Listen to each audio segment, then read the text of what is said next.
do a little. You do the crack. I haven't tried that yet, but that's smart. That is smart. Yeah. I haven't done that. How are you, Aaron? I'm good. How are you, Josh? I'm good. Excellent. Here, hanging. Good to be in the new house. Yeah, I'm in my new house.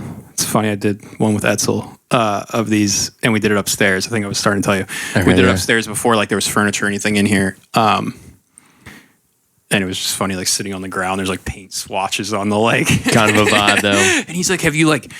Don't you want to just like punch a hole in the wall now that you own the house?" And I'm like, "No, I own the house. I have to fix that." Not responsible home ownership. Yeah, like that's not how that works. He's like, "Yeah, but like, what if there's money in the walls?" And I was like, I mean, that's actually crazy to think about. I don't know Madison, but it was like an old lady who like was here before. So really? Like, who knows what could have been. Honestly. Well, ex-husbands could be in there too. Yeah, maybe it's better I leave it. There's always like random things in the backyard, and we're like, where did this even come from? Like Dude, random stuff like comes toys up from the ground. It's in our backyard. Really? It's insane. It's wild. It's like people just dumped trash, I guess, and buried it years ago, and then like we thought we were like living on a dump for a while because it was just constant. Every time it rains. Are you near North? It's North Nashville, right? Yeah. You're kind of isn't like the dump over that way? So Metro Center was built on top of a dump. I don't think where we were was, but like that whole part of the river area was all a landfill. Well, that's something interesting that I want to talk about that I think is fun. That I mean, you and I started to hint on the last time we were talking, but you're in Nashville. You've grew up here your whole life. Yeah. Lived here. Mm-hmm. I don't know. It's just crazy. Tell me about that progression of like what you've seen. Yeah. I mean, Nashville. What have you learned? What have I learned? I learned nothing growing up in Nashville. Definitely not about the music industry, but I don't know. I think Nashville still has a lot of the character, I think. Maybe it's because I'm still surrounded by a lot of the people I grew up with. I went to Hume Fogg High School downtown on Broadway. So we like literally saw downtown change so much. And especially it came like really from, they built that crazy convention center. And once that was in, that was kind of like the spark that just like ignited the city. So that was like 2012, 2013, I want to say. Wow, I didn't realize that was that new. Yeah. So what was there before? That's crazy to think about. I don't even know what was there. Yeah. It's a parking garage. Probably the empty lots, honestly. Wow. But I don't know. I mean, Nashville is so sleepy. Like you would go downtown to like a show at the Ryman and there would be, you know, obviously like the river to Fifth Avenue on Broadway, there would be people, but you went off Broadway at all, there was just a ghost town. It was nothing going on. There were no restaurants, like really. There was maybe some like, you know, like some hotels, you know, but it was like the Renaissance Hotel and like their hotel bar and restaurant. And that was like it, you know? Yeah. So there really wasn't like it wasn't a scene for sure. It wasn't like the tourist trap that it is now for sure. I mean, there literally used to be a strip club behind my high school downtown. That was the scene. That was the scene. That was the hot spot. Yeah. I think it closed the year before I went there. Oh, man. Just before I turned 18. No, but like literally the seniors would get off for lunch. You could leave the school. So if you were a senior and you were 18, you could theoretically go get lunch at the strip club. Wow. Try that small town. Yeah, right. Depends on the small town. That's wild. It's just like, it's very interesting. I mean, I've been here, 4 or 5 years now. And like, I just have even seen it change. Right. Even from when I visited, you know, before I'd moved here. Oh, yeah. I would come back, or like when I moved and I was like, what even? I mean, it happens now. I like leave. I don't leave the house a ton, right? So when I do leave the house, I'm like driving down Gallatin and I'm like, when did that Publix go? Or like the Crow, what? Like, where did that come from? So it's just crazy how quick it moves. Right. The pre to post pandemic is like, that was just a whole other boom on top of a boom. So it's like just compounded. Yeah. I mean, I feel like it slowed for a second there and then it came back double the speed. Totally. I mean, what have you seen music wise though? Like, I guess another great question is like, you as a musician growing up Sure. here. Yeah. Like what got you into music, and then like was it always Music City, like what you think of Music City, or was it kind of just like, it was just like a town that like... I mean, to me, it wasn't really Music City, because I mean, I wasn't like, my family wasn't like in the music industry. My dad worked for an audio equipment company. Well, that's kind of in the industry. Yeah. I would consider that somewhat. Yeah. It's just not like, I don't know. I know there's some, like one of my neighbors, one of my good friends, like his dad worked for Gibson, and gotcha. They would go to like, you know, events that the Ryman put on by Gibson with all these people. So I didn't feel like, I don't know, I was like, you weren't within that kind of stuff. Was Gibson always here? I have no idea. Well, I mean, if you're saying they worked for it years ago, they were at one point. I don't know if they moved their headquarters or what their situation was, but they're still. I mean, they're like back. They are still now, back. But I thought they had like just come back. But I could be totally wrong. Oh, right, they have that like Gibson garage thing, which is like sweet. In Marathon, whatever. I haven't been, but I think it's in Marathon, right? It's Cummins Station. I can't keep track. It's another warehouse. Anyway, continue. Yeah.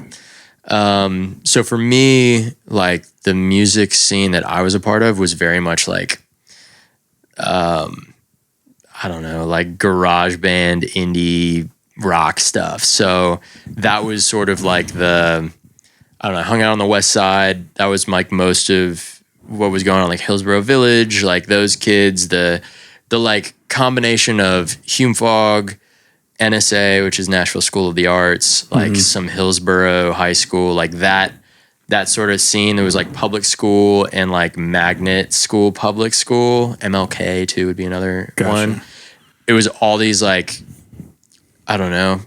It was like we were coming out of like Vampire Weekend and Passion Pit and MGMT, like that era. Gotcha. Okay. So it was very much like that, I don't know, jangly indie rock stuff. And we would just play house shows, and it's interesting to think. It was a great time. Exponent Manor. Yeah. Do you remember that, or were you a part of that at all? That was like the emo thing. I think I'd visited a few times. It was like it got. Anyway, keep going. But yeah, the like older bands that were like established that would be like in that echelon would be like Diarrhea Planet and like Jeff the Brotherhood and like that sort of scene. There was one band that I was like, a couple of the guys were from Hume Fogg, and I was friends with them, called Sunseeker, that they ended up signing with Third Man like pretty soon after high school. And that was like the only like success that like anybody from that entire scene saw that I knew of. Yeah. It was interesting. I think most people were just like doing it because they loved it, and they didn't have any real aspirations of like, let's make a career out of this. Maybe I might be totally wrong, but that's kind of what it felt like to me. That is interesting to think about though. And it's something that I don't know that I've ever fully put into words or thought through, but like there aren't many, and this could be, I mean, it's on record now, but like there aren't many bands that like came out of Nashville, right? Like, yeah, I mean, I don't know, like big acts, really? Kings of Leon. Fair. Yeah. I mean, they're from Oklahoma, but they came here and they like did stuff in LA. But I would call them like a Nashville band in asterisk. But that's what I'm saying, even like the asterisk, right? Like there's really no one who's like bare bones grew up, came up here, I guess. I'm trying to remember, there's one band that like... I'm sure there's like a few. Yeah. And like, I don't know. Aside from stuff. Like country stuff, I guess too, which I mean, I guess we're cutting off a very large portion.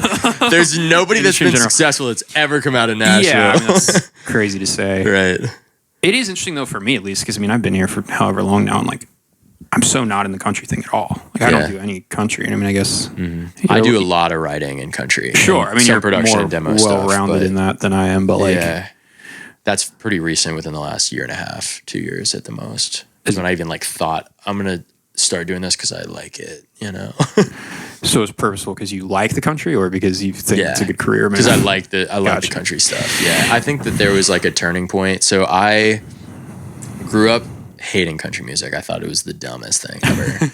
Well, like growing up, I mean, it was obviously like huge here, right? Like I feel like it was like yeah, but also I feel only like country for a while, or I feel like everybody I knew also didn't like country music. So it was one of those things where it was like Nashville was known strictly for country. Yeah. But everybody here kind of hated it. At least like the people I knew, the circles that I ran with, we were like not in that at all. Up too, or yeah, we were like, you know, screw your cowboy hats and boots downtown, you know, that whole thing. But then I went off to college. I started at University of Tennessee, and I mean, country music and tailgating was just like obviously a thing. Yeah. But that's when I actually got into Kings of Leon. Like my two bands are Kings of Leon and the Killers. That is like my all time. Yeah. I can turn those on whenever and I'm happy, you know? But there's such a like Southern rock country element kind of stuff to the Kings of Leon stuff that sort of got me in the door. And then I started listening to a little bit more classic stuff, like some George Strait, some Alan Jackson, and like just, you know, things that were, you know, being played at parties at UT and like coming up on my Spotify, you know, recommended. And that's how I first kind of got into that world, and then never really thought about writing it because I didn't grow up country at all. Yeah. Well, you grew up in Nashville. I grew up in Nashville. So kind of country. Yeah, but not if you're in the city. It's like it's very, it's that kind of donut situation where it's like but you've Nashville's got this. Such a crazy town too that like you drive 10 minutes away and you're in like the boonies. 100%. Which that is true. I don't think people realize so much about Nashville or Tennessee in general. It's like, I did convince some people one time. I was in LA in high school with a family friend that had like, I was staying at their house and they were having like a party, and I convinced somebody that I drove a tractor to school. Like sincerely convinced them. One of my prouder moments. It's crazy to see what people's like thought process. Yeah, of what I mean, especially like, back then they were like, "Oh, Nashville, Tennessee, flyover state, like nothing going on there." So that is just the craziest thing to me about Nashville. Still, is just how much of like a come up it's had, and even just the past 10 years, I guess. Really, right? Like it went from just being like, it really was like 10.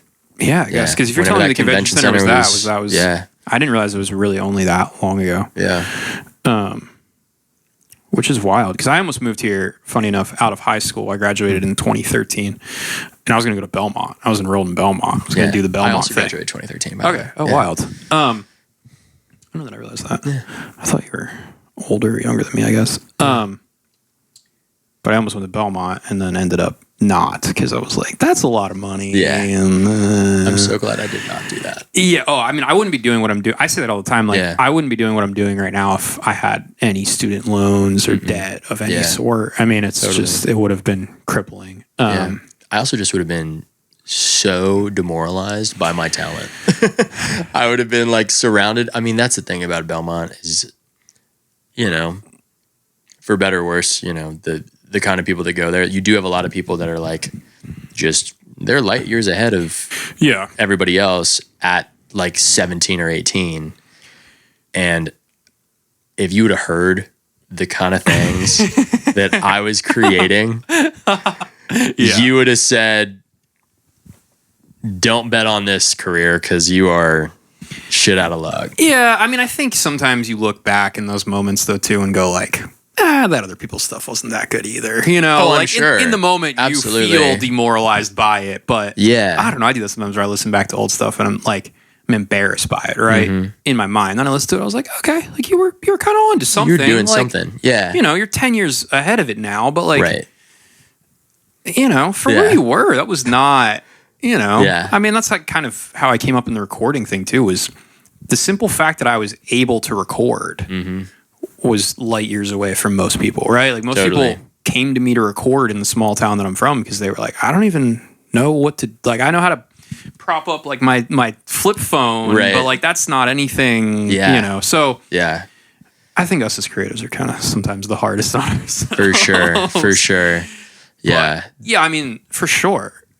I don't know. I like to think that if I were to have moved here and gone to Belmont, I mean, I would have been in copious amounts of debt and I wouldn't be doing what I'm doing. But I think it's great for people going into the business side of music.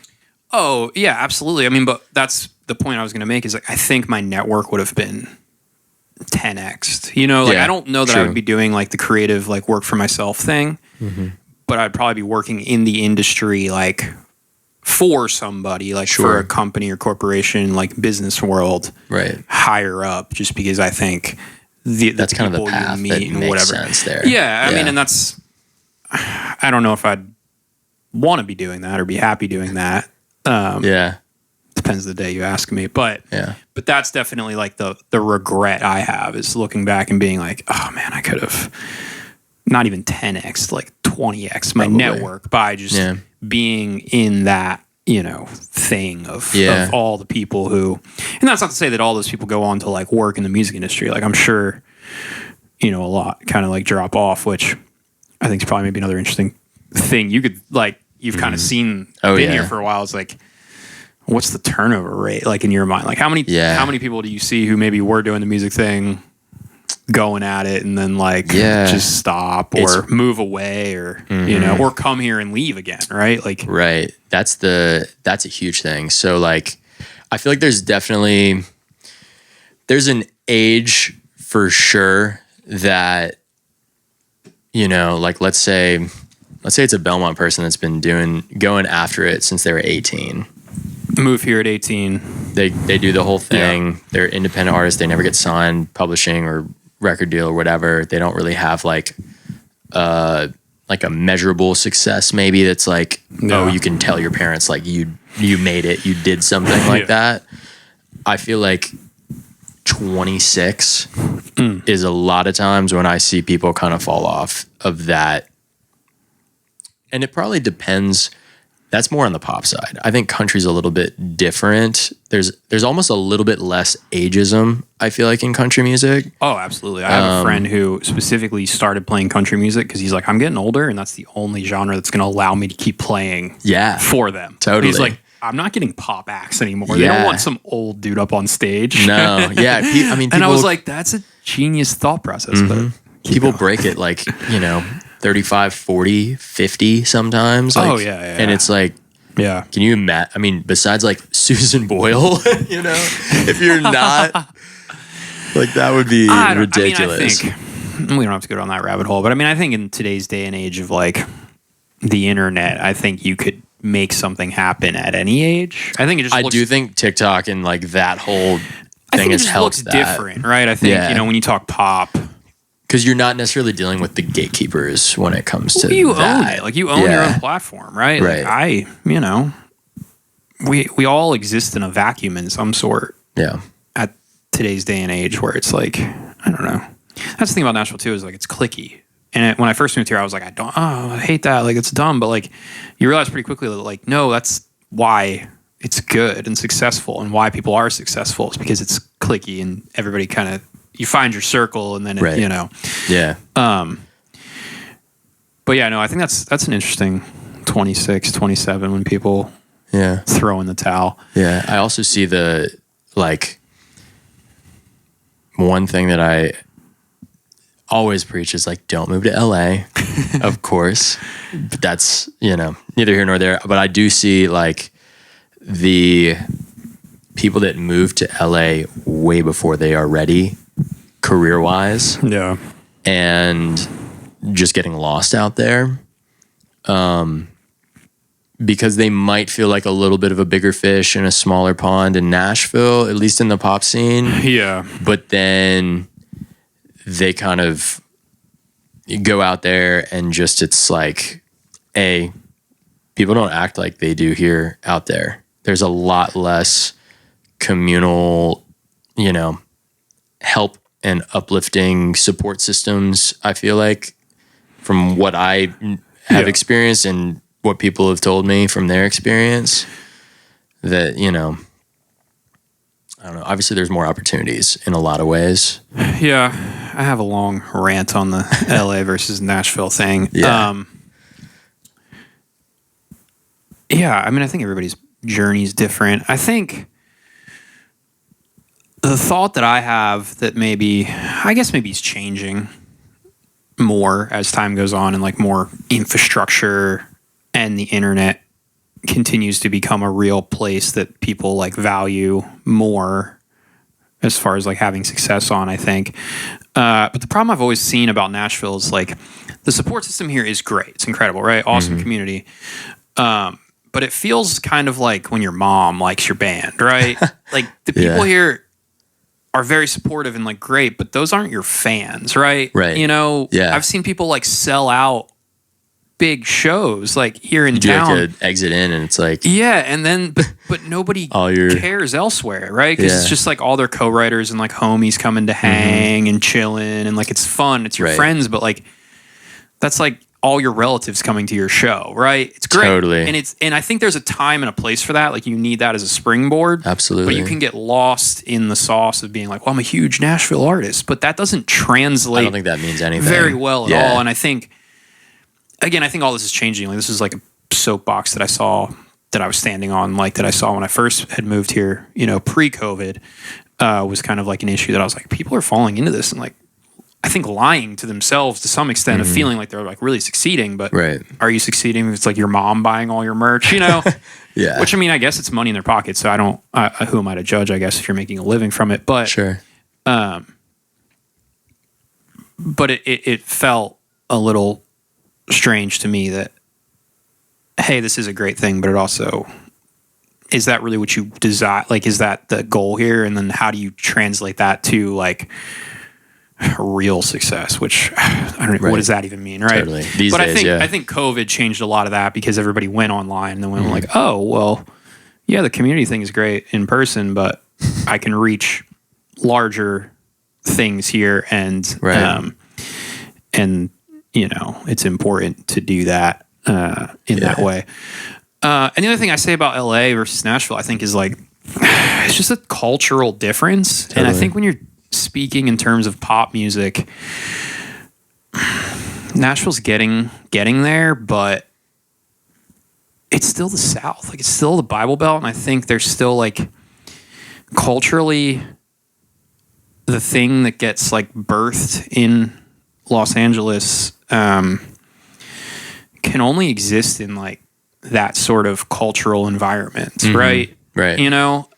Yeah. Nashville's a town of comfort, which is why I like it, right? Yeah. I have a house here, and I have a yard, and I have a car, and I can afford all the things, and I can live on music. Whereas, you know, and it's safe, and it's, you know, generally like, you know, religious leaning, and like it's not really pushing too many crazy boundaries. And, and I think people lose sight of that because Nashville itself is becoming so like progressive, but you drive, like I said, 20 minutes, 5 It's always 10 minutes been pretty progressive too, honestly. There's still, but there's people still have like Trump flags out, you know, like I used to live up on Old Hickory. Like people are driving boats around with like Trump, like, and and people don't really, you know, I think it's easy to like get lost in like East Nashville and not realize that 10 minutes down the road, it's not as progressive as you really think it is.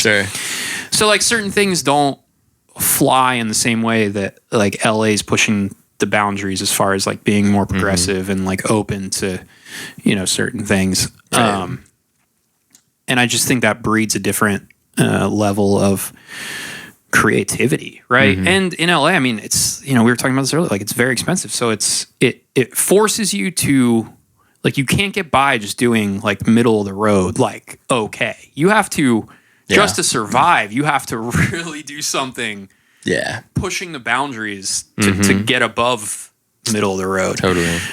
Which is what I think cultivates things that explode, right? Sure.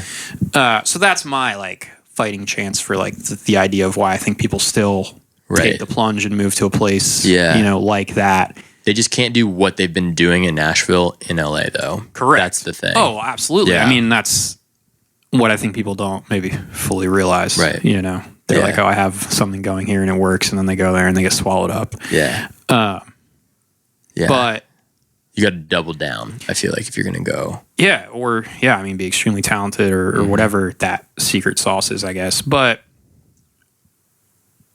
I mean, I think that's why people always kind of return. Or I see a lot of people kind of like buy a house here, get established here. And then even if they like falter. They have like a falling back. Like, Right. well, I have real estate here. Like I'm making like money, you know, Yeah. like elsewhere at Diversified. And Sure. now I kind of have a little bit more of like a fallback stepping stone to Yeah. go into like a bigger style city. But yeah, I mean, again, just with the internet, so much has changed. And I don't think that replaces real community still. Like I hear a lot of, you know, clamor on the internet of like the, you know, internet producers or whatever, where they're like, well, you can make a living anywhere, and you can. But Sure. if you want to be working in the industry, I think you still have to be in a music. Totally. Yeah. I mean, you can hit the jackpot and like, you know, get on with a project or a few artists that are, you know, in some, you know, middle of Iowa, and randomly, you know, going crazy online, and you just get swept up in that. But that might be your only thing, and you don't have the ability to diversify. That's something I spend a lot of time thinking about recently as I kind of keep coming up. Let's say, you know, mixing and like feel like I get breaks with certain artists or like things go, and it's like, how do you leverage that? You know, like I think that's an art in and of itself, is like leveraging the success of something to springboard to get into bigger rooms or better opportunities. And I think it's an art in and of itself, really. For sure. That's, I guess, to some extent, publicists types of job. Like there's a whole job around there, you right? have to be like, your own kind of PR team. In a lot of ways, you know? Yeah, I think that's what it is like leaning into the success of that person, and like not, you know, there shouldn't be any like trying to, you know, take away from their success and put it reflected on you necessarily, but you know, I think there's a warranted, you know, at least letting it be known. Yeah. I don't know if there's any shame in like trying to ride the coattails of somebody's success. Like it's a cutthroat. Yeah, I mean, it's a cutthroat industry. Yeah. And I think it just looks different for everybody. And that's why I come back to, I think so many people maybe just don't even know what the success thing looks like or means, you know? And that's why I know I ran into it, right? It was like, all I wanted to do was make music for a living. Right. Then you start doing that and you're like, well, now what, you know? Yeah. I mean, that's the 26, 27-year-old thing too. I mean, that's when it like hit me, right? It was turned 26, 27, and I was like, oh, I did everything I want. Like I make music for a living, and I'm fine, you know, I was living okay. And then it's like a crumble, like, oh, well, now what? Like I'm only 26, you know? So I think that's maybe like a dropping off point too, of maybe people do feel like, oh, okay, I did the music thing and like I made some money with it, or it's too much work, or I want to get married and have a family and I need steady income. Totally. Or I need, is a large part of that, I think too, is you don't really think past the the initial of the thing is easy. A mentor of mine told me early on, he's like, figure it out now because the money's going to come and then you're going to run into it. Sure enough, 5 years later, it was like, oh, existential crisis. You know? 26, 27. And it's like, I got to rethink everything now. Yeah. What does my next 10 years look like at that point? You know? Yeah. I don't know. Yeah. Nashville's come a long way. I love it though. I always say that I don't think I'm going to die here, but I think it's just a great place for where it's at currently and what's coming and happening. It's Do definitely. you see what if you had to be somewhere else? Where would it be? Oh, I have no idea, but I'm definitely just like a recluse to some extent, where I like the idea of not. I mean, I left the house yesterday on a Sunday Congratulations. to go to town, and I'm just like, there's too many people here. Like it's just annoying, you know. Like it becomes just a hassle to me, and I don't. Okay. Yeah. I don't know. I like my space. And like you're not a hustle and bustle kind of guy.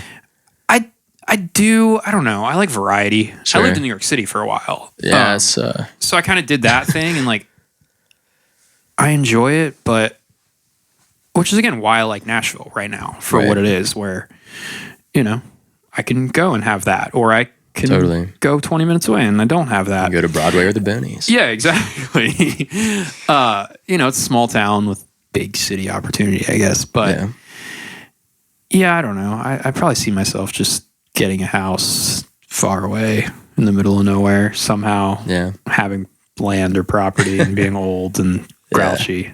Yeah.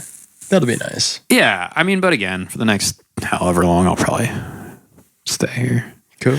Are you just committed to Nashville forever? I'll probably be here forever. Yeah. Yeah. I would love to, I don't know.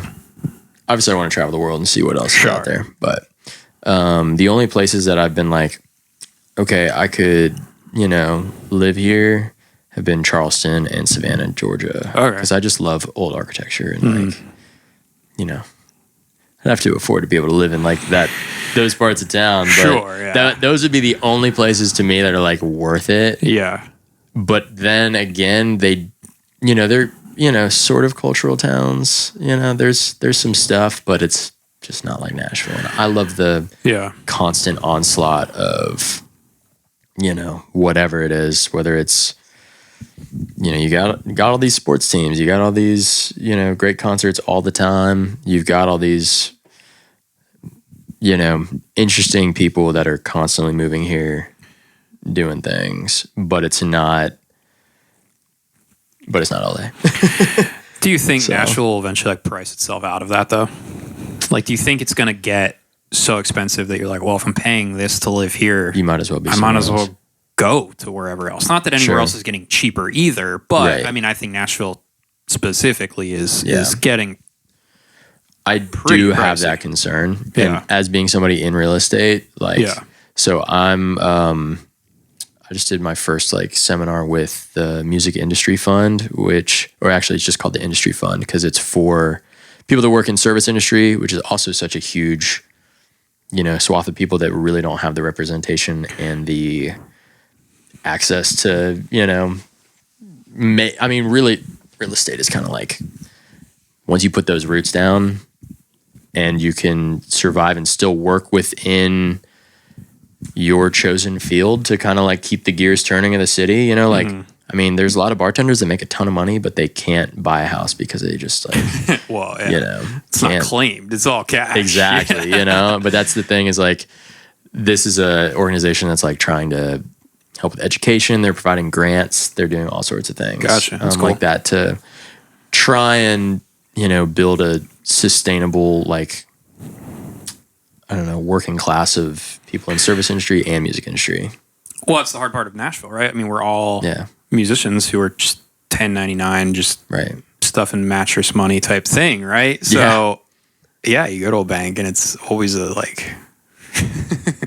what do you mean I can't show you my Venmo payment? Yeah. Come on, get with the times. It's strange, but I don't know. It's something that I've definitely thought about for a long time. Because that was always the allure of Nashville to some extent, right? Mm-hmm. Well, that's why I moved here. Was cost of living was affordable. You could live comfortably, have a space, and then you still have, maybe not the opportunity that you'd have in New York City or LA. Mm-hmm. Which I think is changing now because so many big companies are moving here. But but you had some industry, right? So you could live.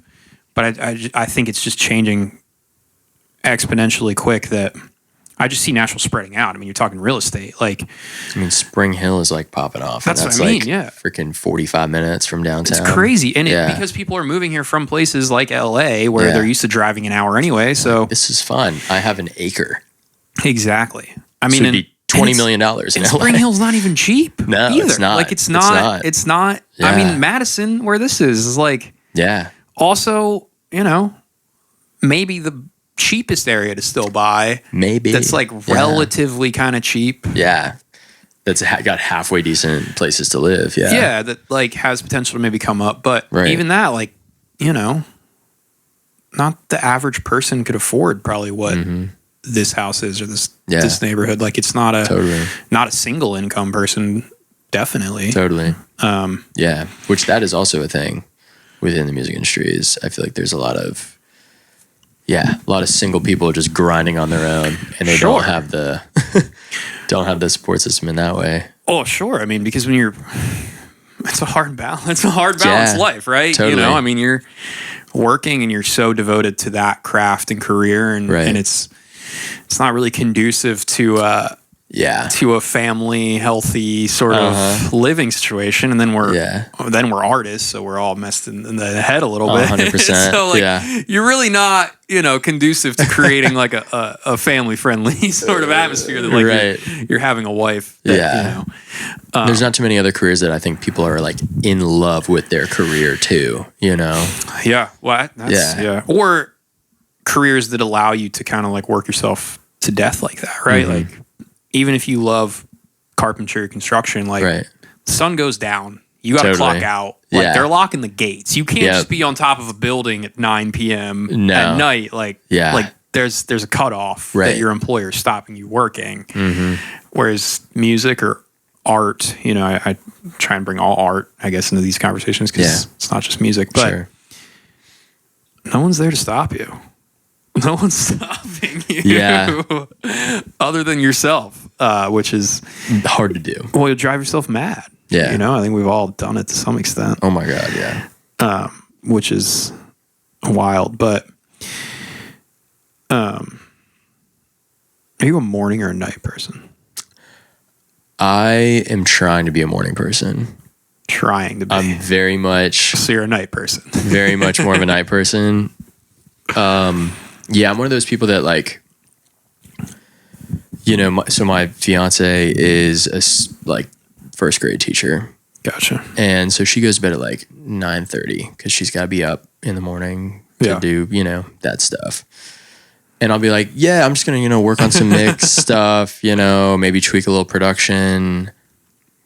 I'll, be in bed in an hour. It's never like an hour. 3, or 2:30 in the morning, and I'm like, where did that time go? I still haven't even really done what I set out to do. Never, yeah. So that's where I'm like, also is like for those kind of like minute technical things, I'm like, I need somebody to just like do that stuff for me. Like people that are finishers, I've always been a finisher. And I'm over that. Interesting. Like I have 30 something solo releases that I did pretty much everything on. Yeah. From the artwork to the master to the distribution to the very minimal crappy social media presence. And I've done that for a ton of artists as well. And like, I don't know. I'm kind of over the technical minutia now and trying to make space for the many other things I'm interested in. It's such a hard space to live. Yeah. Because I am like a finisher as well. Yeah. I feel like we're both pretty type A in a lot of ways. Yeah, probably. Yeah. I just struggle to start things, and I think maybe it's because I'm such a finisher that it gets in the way that like 100%. I struggle to start things because I want to finish something else, I guess. I love completion. Check marks are my favorite thing. Yeah. I mean, there's a level of like procrastination that I think I like check marks so much that I like put off checking it off sometimes just because I like the delayed gratification thing too. Right. I'm realizing now what my problem is. Yeah. I feel that though. See, I'm a morning person though. Okay. What time you get up? It depends. I've been getting up. I'm trying to get a new routine with my wife where we get up at 4. We go to the gym. Okay, Mark Wahlberg. Go to the gym. I'll tell you what though, it's the most productive ever. It's hard because I also like to drink, so like that is the tough thing. So, there's always you can only events. have one or the other with that. Like, if I'm drinking the night before, I'm not getting up at 4. Not being happy about it, at least. So, I'm still trying to fight with, like, what I like more. Right. But, yeah, when I'm up early, I mean, we're back, and I've done more by 11 a.m. than I'll ever do after, so. Yeah, you said you're done mixing today already? No, I'm not done. Okay. I'm never done. Never done. It's just my you're cut off. Your I'm mental too cut tired. off. Yeah, mentally I'm out. Yeah. But that's what I was gonna say. Not to make all this about Nashville, but I think that's something that I like about Nashville too. Is like it's like it's got pretty standard hours for like a music type town. Like weekends, people aren't working here. Yeah. You're not getting a hold of somebody. Yeah. You know, and I think that's a lot of my LA friends are like, you guys are so slow in Nashville sometimes. And I don't really feel that way because I move quick, but it's the South, I guess. So it is a little bit slower, which I think leads into why maybe guys like us find home here pretty easily because we like to finish things and get it done, maybe, whereas everybody else kind of likes to lollygag a little bit. Yeah. And drag things out. I'm the same way. Yeah. I move quick. I don't put anything on the calendar until I have the files because I'm just like, I know you told me you're going to get it to me Friday, but I know it's going to be 2 weeks later, and I'm not going to wait around. My thing is I put a question mark by stuff. There you go. So I'm like, there's a potential for this to happen, but the odds are still up in the air. The problem with that is then my whole calendar's question marks. Sure. Right? Because I mean, doing this alone, right? Like I canceled last week, and I'm just like, I don't know how to make a calendar half the time because it's just. They said they were going to do the thing and they needed it by Friday, but I didn't get it till Thursday. And now either I'm staying up all night or I'm putting a boundary around this. And now I have to work all day Friday. Like, so it's sort of the never ending. That's the thing though, is like when you do find the people that are on their game like that, it really stands out here. And they're the kind of people that I try to surround myself with for sure. Oh, I tell people all the time, like if people come to me and want like advice or like I've done like little mentor things with people before, you know, kind of kids coming up. And I say, look, you don't even need to be talented. The amount of people that I've run into in Nashville or just in the music in general is like nobody's there. It's all bad. Like nobody really knows what they're doing, right? Like everybody's self-taught and it's fine. I'm not saying it in a bad way. Like nobody really knows what they're doing. Stuff's weird, strange. The sessions I get sound bad. Like nobody knows anything. Like you don't need talent. All you need to do is just do what you say you're going to do when you say you're going to do it. That's it. Yeah. That's really all you have to do to be successful in this industry, I think. And that's what I can attest to mine. And do a lot too. Yeah. That's the baseline. Yeah. What I like to do, that's my like sort of thing is if I say I'm going to get it to you Friday, I get it to you Thursday. That's nice. I work a day ahead. That's nice. Because nobody's ever complained that I got it to them too soon. Yeah. And then more even time if I get backed up or like something is messed up, I still get it to them Friday. On time. Still on time. So to me, that's just the secret to the whole thing is just, over deliver. Perform and under promise. I don't know. What's the something like that. It's underperform over deliver, underperform. Definitely not.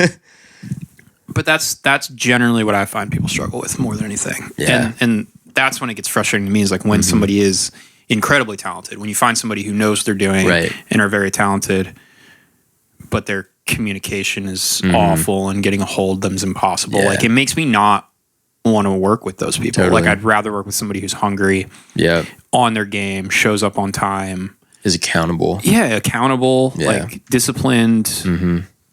Because everything, that's the easy part, right? Like the making something theoretically. Like everything else is easy. Yeah. Like you could teach somebody how to play guitar, give them 2 weeks, like they'll play fine. Totally. So also here, I think this town is, it always depends on what you want to be and what you want to do and what you want out of this career. Yeah. But let's say you're an artist, you're in the songwriting capital of the world, and doesn't matter if it's pop or country. I think that I really do think there's a higher bar in a lot of ways for just pure like lyricism here, that if, like for instance, if that's not your thing, you don't have to write your own songs. Take outside songs. If you like performing and that's your thing, you like singing, take the best song. The best song wins. Ask the people around you to send you stuff that they're not going to cut. That's something I've said for a long time now, and I think it stems from a different problem. I think the real problem is people don't know what they want to do. Right.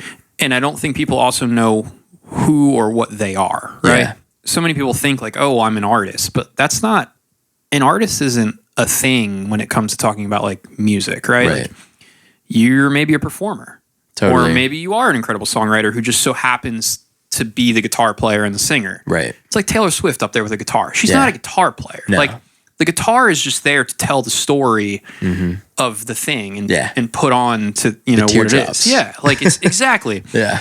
But I don't think anybody sees this is a broad, bold statement, but I don't think anybody sees real success until they really align with that thing that they are, right? Yeah. And because they then know it. Because it's humbling, right? It's not an easy place to be to say, I'm an amazing singer, but I'm a bad writer, so I have no business being in this writing room right now. Yeah. That takes like some balls to say. 100%. It takes like, you got to humble yourself. You got to kill some ego to do that. Totally. Yeah. Self-reflection but it's when is you so realize key. that you go, okay, now I will take like a song that 3 of the best writers have written. Yeah. And I could sing it like they can, It's the same thing that I say about like producers, whether they're mixing their own stuff or mastering their own stuff or whatever. Like, yeah, it's probably fine. It's probably fine.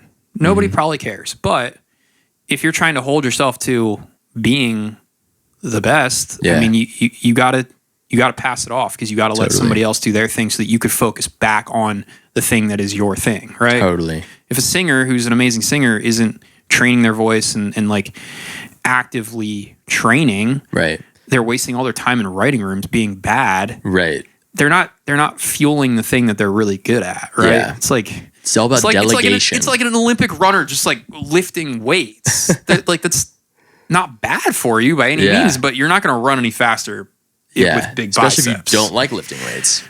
That's the thing. Yeah, I mean, there's some people that like I talk to artists all the time that are like, yeah, I'm really trying to learn to produce, but it's just so hard. And like, I'm like, why are you trying to learn to produce? And like, how in depth are you trying to go with this? Because I've been trying to learn since I was in high school, and I'm still not there. I'm still trying to learn. Yeah. You're learning every day. Mike Dean is still learning. Yeah. Freaking, you name it. Nobody is like, I think I know everything there is to know. No, you never do. I mean, it's just a constant progression. Yeah. I mean, I think a lot of it.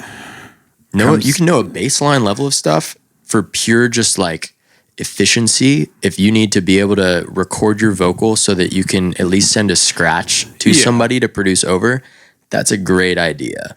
But you do not need to know how to, even program drums and like tweak synth patches. Like, unless you just love that stuff and you're excited to learn it. That's the important part, I think, is like loving it. Yeah. Because I think that's the only reason you should be doing it. There's a level of like driving yourself mad with it too, I think, where it's like it hinders the thing. But it all comes back to the awareness and the realization, I feel at least, of knowing who you are and really what it is you desire to do and what you do best, right? Yeah. And that doesn't even mean you have to be a vocalist or a song. You could be a storyteller. You could be a performer. Can just be you can be an online personality. Correct. Yeah. Now more than ever, like you don't have to even be musically inclined whatsoever. You don't have to be good at anything musical, but you can still be a successful musical artist. It's coming to that place though, and I think a lot of people haven't taken the time to really sit with themselves and ask that question. Totally.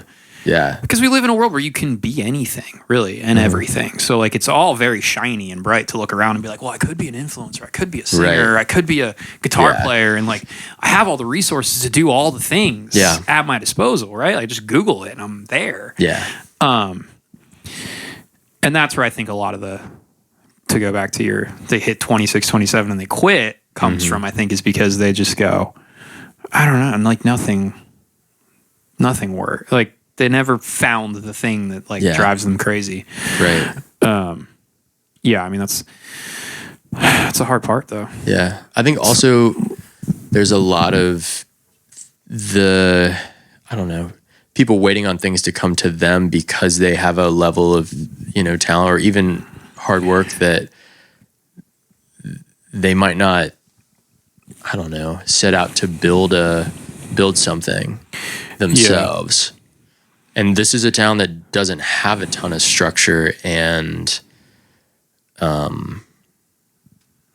don't think framework. I don't think the music industry in general has any structure. Totally. It's like I have friends who have come from like the filmmaking world or like you just got to do it yourself. Any other industry where there is real structure behind it. and they get to the music industry and they're like, what is going on? Like, it's all handshake deals, and it's like, who knows a dude, who knows who's a friend, who like, no contracts. It's just like, and the music industry in general is a new thing, right? Like, I mean, it's not, it hasn't been around for hundreds and hundreds of years, you know, compared to like the film industry or, you know, whatever else. So it, as an industry, at least, like thing. So, and it's changing quicker than all of those other industries too, I think. You know, Spotify comes in, now it's a different platform and this. So we're all trying to figure it out at the same time and stay relevant. And so is the government also. Sure. Sure. I mean, and at the end of the day, it comes down to money too, right? Like everybody just kind of wants money, which I think leads back to your point of why everybody's trying to do everything. It's like, well, I could save money. Totally. You know, I could self-produce because if I spend 20 hours on the internet and I'm a producer now, I didn't have to pay $10,000 to have somebody produce a record. I saved money, more money in my pocket, and it's, I don't know, it's spend the money. That's the thing. I mean, yeah, I agree with you, but I don't think that's a good enough argument to somebody, right? Sure. Like my argument is, it takes money to make money, you know? Absolutely. And that's what I don't think anybody fully realizes. Yeah. Look at the cost benefit analysis of your time versus your money.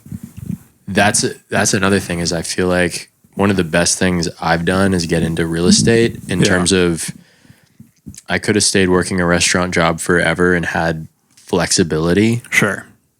But also you don't really because you don't have a real income that is able to support you and this entire other career that you're it's literally a small business that you are the only investor of and you are a VC fund for that career. Yeah. So, I mean, I think the real estate thing too just gives you a realistic idea of how money works too. Totally. And I think some people just don't know that, you know, I grew up with a pretty good grasp of money and, you know, my parents always instilled good practices and taught things, but like, that's just not something people teach in schools of like money and investing and saving and like good investments and bad investments and like where you can put money to make money back for you. And like, also you said it great. Like, let's say you are an artist, like that is a business, right? Most businesses don't make money in the first 5, 6, 7 years. Like statistically, like if a business makes money in the first 5 years, they're wildly successful. Totally. And there's reasons you don't even want to show that you made profit in the first 5 years. You don't want to do that. And like, also you can take a loss. Like you could lose money on a business and like move on with your life. Yeah.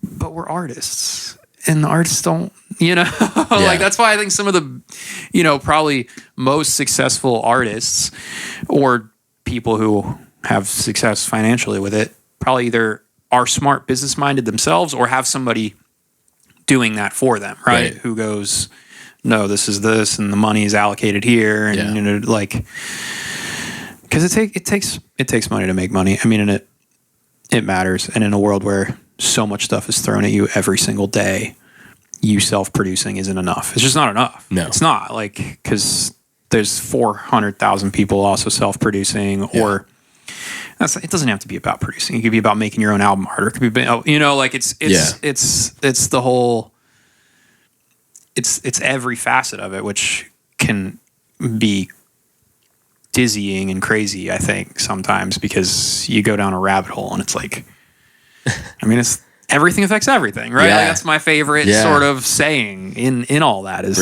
everything affects everything in it. It pays to be intentional. 100%. I think. Like, and I think knowing who and what you are, you know. Well, you can't be intentional without knowing that. Yeah. Because if you don't have that base, if you don't have the foundation of what you are, or it's not even the foundation, it's really like an upside down triangle. Because everything has to funnel to that thing, right? If it's Aron, the performer, everything has to lead flowchart to that one thing. And if it's not leading to that, it's wrong because it's pulling people away from it, right? Like, you know, think about a Taylor Swift style empire or a Justin Bieber type empire. Like everything is leading to the one thing that person is.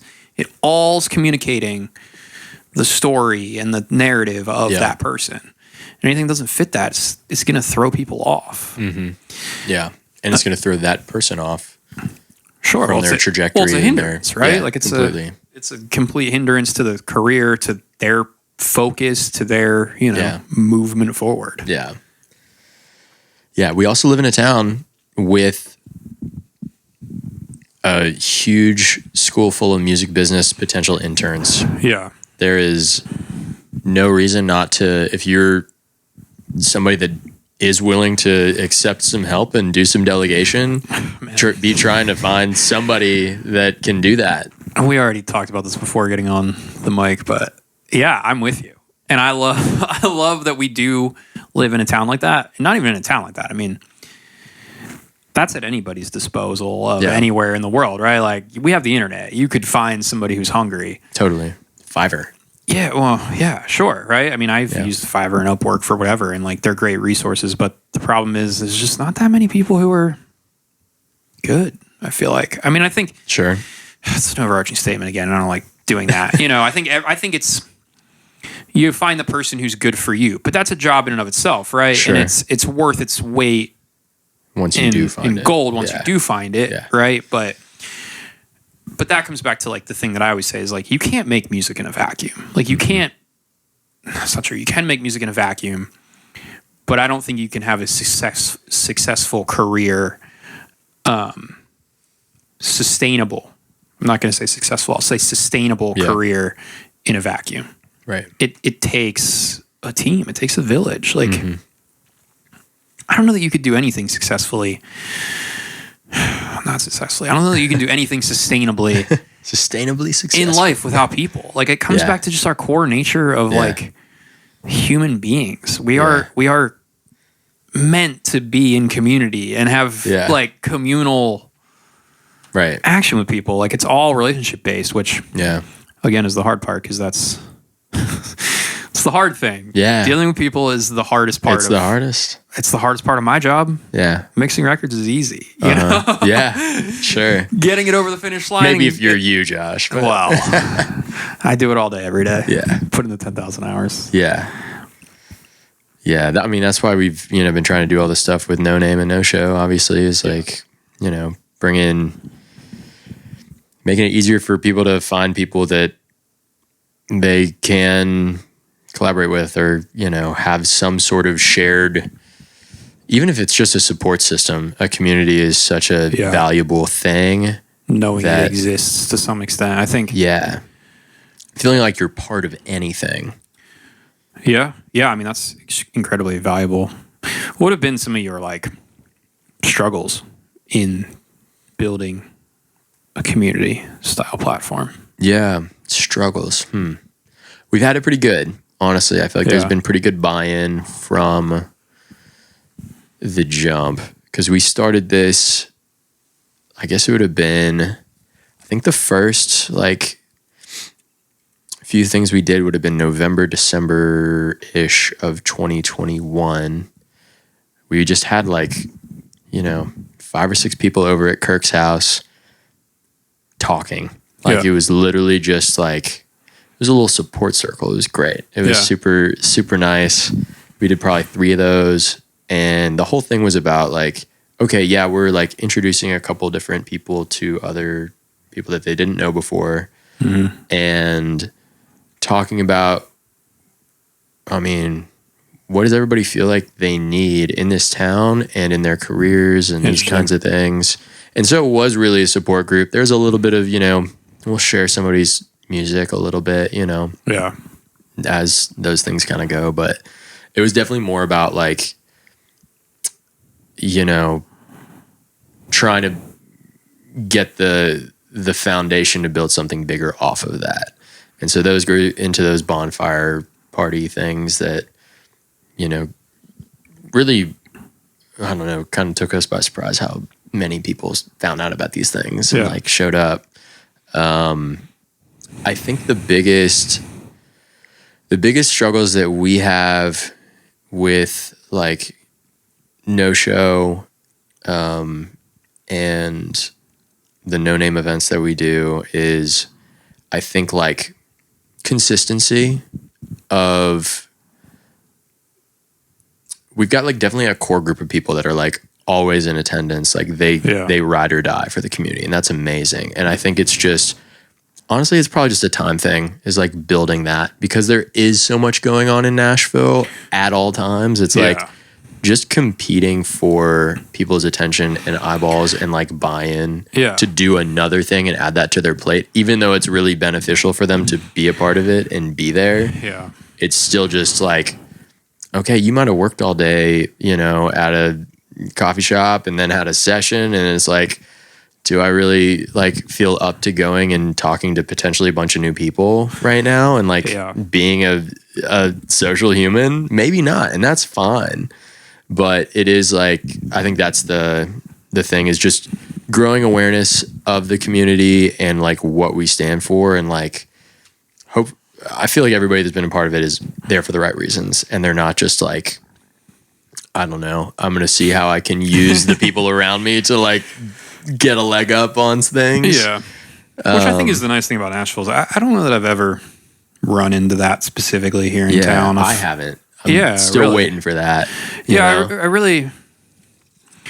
I've run into a lot of like feeling like I've wanted to be a part of something, or like, and it not being a good fit, you know? Yeah. And then realizing like, oh no, that's just like not.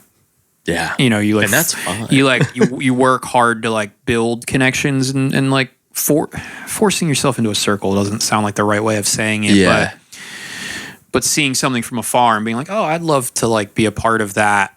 And then quickly realizing like, oh, no, that's like, no, not like, your thing. It's better without me. Like not in like a, you know, but it's just like, no, it's just not it's just not my place, I guess. Yeah. And everybody has their place that they do belong, and maybe that place doesn't even exist yet. Sure. And that's where I say is like, that's an interesting thought. Yeah.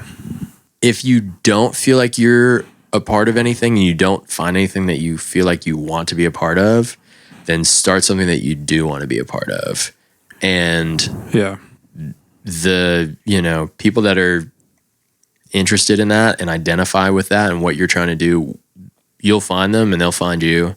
And that's so valuable. Yeah. And they'll keep showing up. Right. I think. I mean, I've always said that, like, to what you're saying of, you know, people are busy, right? I mean, that's, everybody's always busy. Right. But people put time on what things they value. Totally. You know, like you always find time to do whatever that you value, you know? Yeah. They might go like, oh, I don't feel like socializing, but then they'll be socializing on the internet. You know, they'll get home and hop on Discord and play video games with somebody or something. So I think there's a realization of that too, of like you're putting your energy somewhere, whether you realize it or not. Right. And maybe it is a part of like, you just haven't found that community. But that's a scary thing too, of being like, okay, I don't have it. I don't feel like I belong in whatever these circles are, but now I have to build it myself, which is, you know. It is intimidating. Yeah, I mean, I'm just saying it out loud for the idea of it, because I like that idea. Yeah. But everything is intimidating though until you like literally do it. Oh, totally. Like if you just, I don't know, if you just say, hey, there's X event at X location at this time, and then it's real. You know what I mean? Sure. Yeah, I mean, there's the level of starting it and the fear around it and the whole thing, but once you do it, it kind of just snowballs. Yeah. It takes time too. Yeah. But no, I think that is a great thing. I mean, again, it just comes back to what I do love about Nashville. I mean, I think Nashville's always done a great job of that in the pop world specifically. I mean, the country world has its own thing and, you know, those circles too. But the pop world has always like heroed the idea of like growing and pushing it forward and doing more. And it's an underdog mentality for sure. Yeah. I mean, I think it's working. I mean, it's hard for me to like put it into context sometimes, because I'm so much of like head down working that when I do look up and go like, oh wow, compared to 5 years ago when I moved here, like the climate of the pop scene is very different. and the amount of people here doing it Yeah. is a lot larger, which is crazy. Yeah.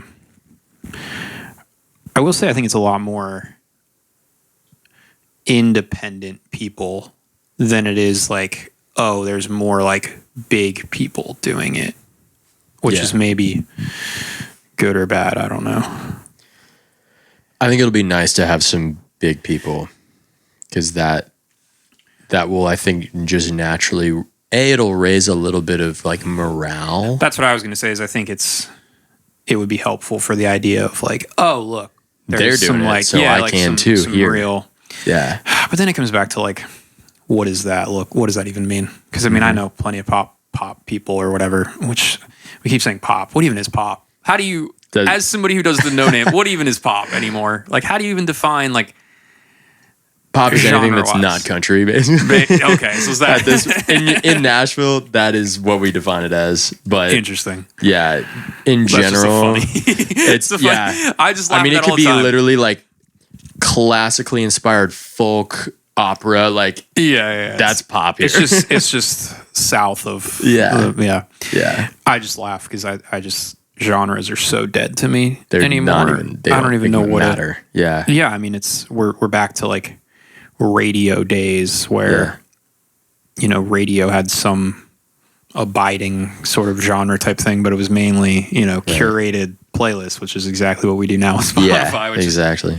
Everything comes back, which is funny, but I don't know. I guess that's the hard part, because like I know plenty of people here in town who are doing the thing and successful in their own respect of maybe making a full-time living or have some like real numbers, which then again, it's like, what even math? Like, what is the success thing? Right. Because there's definitely, I mean, there's some big number of people. Yeah. That just gets into a whole other conversation of numbers. And does that even matter, right? Because we're just chasing streams and numbers, and then right. Yeah, I think there's obviously it's nuanced, but I mean, as any business, really, I feel like there's kind of, what I've heard is like, you can survive and make a living if you have like 1,000 diehard fans. Sure. Yeah. That's the idea of, and like, I do think that there is a lot of like trying to shout at the back of the room at the people that might be the least interested in what you're doing, and not trying to like hone in on, okay, who are like my people that will really, really be into this. Yeah. There's kind of like a little bit too much generality maybe with some of the branding and promoting and social content that I see, where this is such a hard thing. And I was thinking about this today. I was getting out of the shower. I saw an artist post today on TikTok or something, and it doesn't matter, but they were like, hey guys, like I got new music coming and I'm going to start teasing these songs. Like, I want to know what, like he's saying this, to his audience. It's like, I want to know what you guys like, and I'll release that one. Yeah. And I just was like, I hate that. Right? Like, what, us as artists, why are we making music for the audience, right? Yeah. I don't think that's how you create art. I think you have to make it for yourself, and then, because like if you ask, I put it on threads today. I was like, if you asking your audience what type of music they want is like asking a toddler what they want for like dinner, right? Yeah.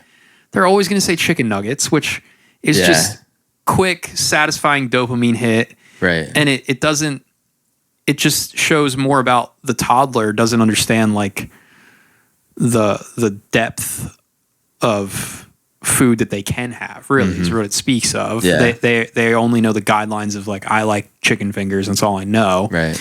And it's not appeasing to the chef to make, right? So why as artists are we, and I know why, because it's money, right? Sure. So we want to get those 1,000 fans, we want to take care of them and like give them everything that they want.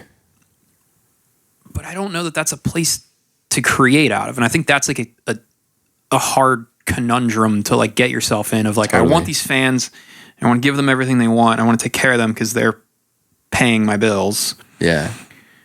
But now I'm not making the art I want to make. Yeah. I'm just making something to make these people happy. Yeah. And I'm scared that if I put out something that I want to put out, they're not going to like it, and then my career's over. Yeah.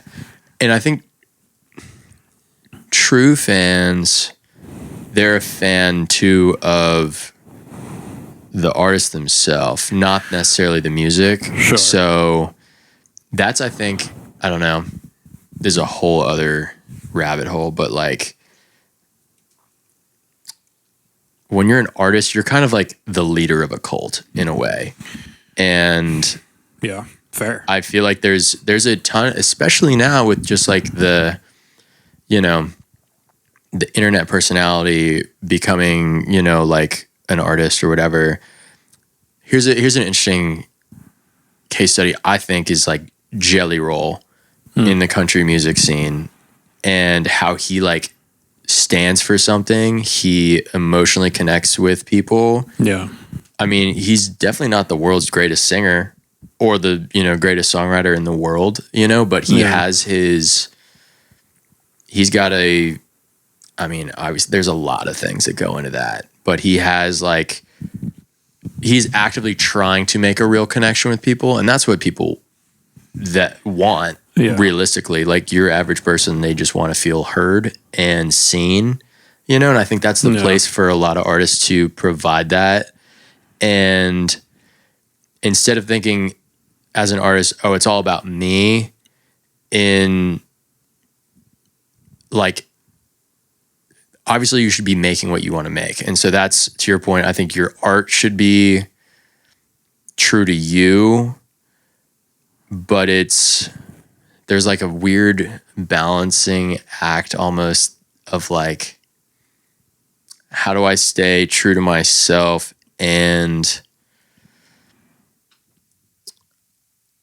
recognize the people that identify with it and speak to them.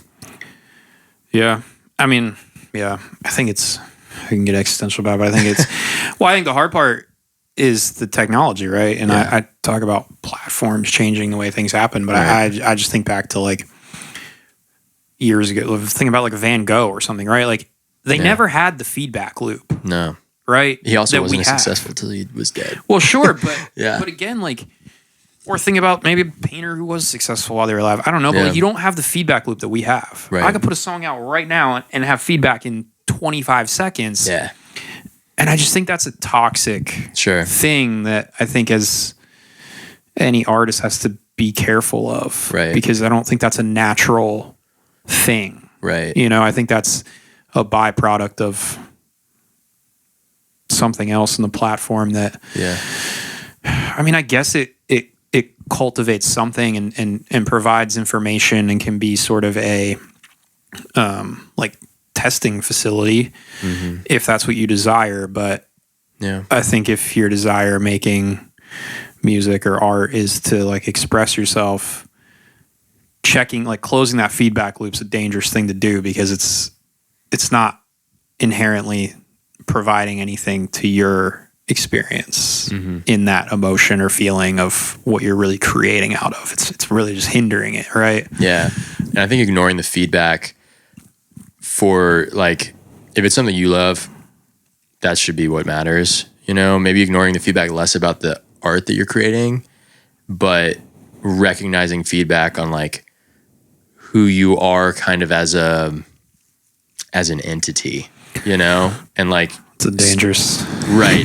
In terms so of now like, you're getting identity from social media and what they say. I mean, not really that. That's That probably not the way sounds to put that. But in terms of like, what, like kind of recognizing like, what do people identify with in me? Sure. Okay. You know? I see what you're saying. Yeah. It's like, oh, they really resonate with the idea of I had a breakup or a divorce, and like that's what people seem to resonate with. But and not I don't like, know. I could still play devil's advocate on that and be like, okay, great. You went through that season. You had that thing. You made that record. Now what? Now you got remarried and you're happy again. Like totally. You can't sing about divorce for the rest of your life. Like it's not a part of you anymore. It's not, you have a new thing. And I think there's a level of like, you lose those fans and they don't resonate. Like how many times have, you love the band, one record, and the next record, you're like, it's just not the same. Yeah. I do it They're all the too time. happy now. Yeah, all the time. I'm like, oh, I liked them better when they were sad and on drugs. Like now they're like sober and happy, and I'm uninterested. Like boring. Yeah. Yeah, I don't know. It's I don't know. It's a never ending cycle of craziness. But okay, final question for you. Okay. What do you miss most about like old Nashville? Like, what is there something that like you're like, oh man, I miss this was like the thing, or like that was the spot, or let me think. Gosh, there's like too many like places. Honestly, this is the very recent real answer is like consistently free street parking. Yeah, I mean, parking anywhere. Also, just parking anywhere. Yeah, I mean, parking anywhere is. I used to be able to go anywhere, park for free, find a space. Like I've just seen lately now in like Midtown, for instance, it's all the street parking is like, oh, you got to scan the little QR code. It's a like all that stuff. You don't. Yeah, I mean, it's. Which is another reason why I don't go out. Yeah, honestly, it's expensive, dude. Yeah, you go out. It's $20-some bucks, like especially like something where like you're talking about Demumbrian, downtown, like Gulch, whatever. Totally. You're $25-$30 in if just for parking. Yeah. Craziness. Yeah. Nashville, you got to stop charging people for parking. And you can't like get anywhere without driving, right? I mean you could transpo is terrible. Yeah, I mean there isn't, like unless you're taking the bus, which I don't even know what you have to drive to a bus station. Yeah. Like what? Yeah. And then Ubering is like expensive too because everything's so spread out. I mean, it's like $20 for like an Uber to get halfway across town. Right. So it's just not viable. So I mean, that's why I like the east side, because you could still, I feel like, generally park most places around the east side. Good about that. But yeah, parking's bad. I feel like there has, even like in the 5 years that I've been here, I feel like there's just been a lot of losses recently of like craft brewed. Were you ever a big craft brewed person? I used to live by craft brewed, but I'm allergic to beer. Man. Barley, not even gluten or wheat or anything. Damn. Super random. Excruciating. Yeah. But craft brewed, I don't know if you saw, but they closed. Yeah. It's like a vape shop now. That was like, everything's that's a freaking vape shop now.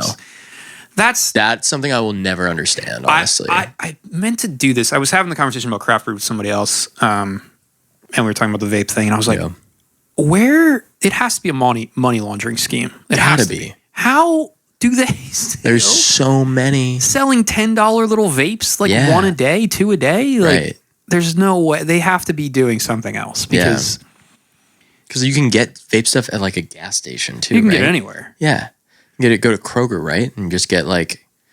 I don't even know if they sell Juuls anymore. I know nothing about vaping. I don't specifically know it, but I don't understand it. Yeah. But like craft brew went away.